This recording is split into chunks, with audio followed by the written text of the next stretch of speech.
Test থেকে অবসর নিয়েছেন রোহিত শর্মা। এবার বিরাট কোহলিও লাল বলের ক্রিকেট ছাড়তে চাচ্ছেন। জুনের 20 তারিখ ইংল্যান্ডের বিপক্ষে 5 ম্যাচের টেস্ট সিরিজ শুরুর আগেই কোহলি বোর্ডের সঙ্গে এই ব্যাপারে কথা বলেছেন। আসন্ন সিরিজে কোহলিরও থাকার কথা রয়েছে।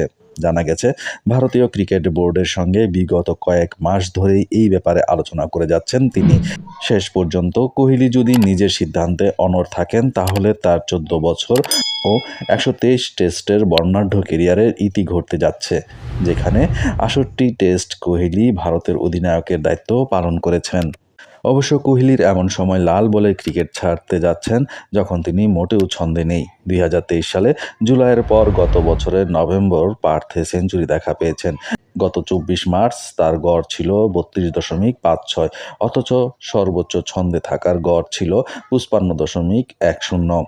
অবশ্য কোহলি না চাইলেও টিম ম্যানেজমেন্ট ও নির্বাচকরা মনে করছেন আসন্ন সফরে তার অভিজ্ঞতা ভীষণ গুরুত্বপূর্ণ ভূমিকা রাখতে পারে, যেখানে ভারতের সম্ভাব্য নতুন অধিনায়ক শুভমান গিলের অধীনে টেস্ট খেলার কথা শোনা যাচ্ছে।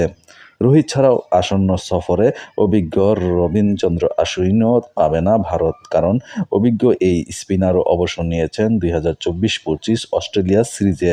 চেতেশ্বর পূজারা ও অজিঙ্কা রাহানে যেহেতু এই মুহূর্তে দলের ভাবনায় নেই, মোহাম্মদ সামির ফর্মও কাঠগড়ায়, তাই রবীন্দ্র জাদেজা, জাসপ্রীত বুমরার পাশাপাশি কোহলি হচ্ছেন অন্যতম সিনিয়র খেলোয়াড়। রোহিত অধিনায়কের দায়িত্ব পাওয়ার আগে কোহলির অধীনে 68 ম্যাচে জিতেছে 40টি টেস্ট, পরাজয় ছিল 17টি। আর এই 40টি জয় কোহলিকে ভারতের সবচেয়ে সফল টেস্ট অধিনায়কের তকমা পাইয়ে দিতে ভূমিকা রেখেছে। মহেন্দ্র সিং ধোনির অধীনে 60 টেস্টে ভারত জিতে 27টি। তারপর স্থান সৌরভ গাঙ্গুলির, তার অধীনে ভারত 49 ম্যাচে জিতেছে 21টি।